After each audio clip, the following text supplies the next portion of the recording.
Hi, it's Trisha here at Club Scrap with a new project for you. This one is called 6 Cards in a Drawer, and it features our beautiful Magnolia theme combined with more sacred sentiments and greetings. So the project has this lid that slides off of a tray that you'll make, and I love how it has the little hardware on the front lip of the drawer.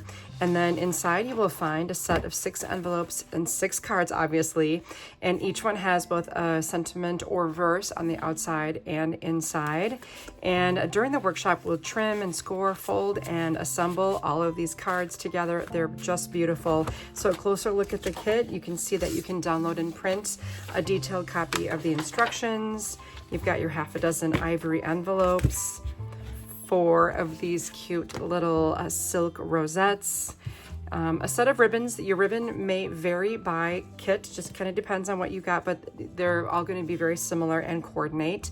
Then you have the little handle for your drawer, a sheet of printed cut-aparts that have been carefully mapped out to help you make your box. And on top of that, you'll have the 5 sheets of cover weight, beautiful stock in the situation, to help you make your cards. Then once you have completed the project, you will have the skills and knowledge to recycle these formulas and make more cards and gifts like this of your own using the things you've learned. Hope you join me for this 6 cards in a drawer workshop using the Magnolia kit. You're gonna love it.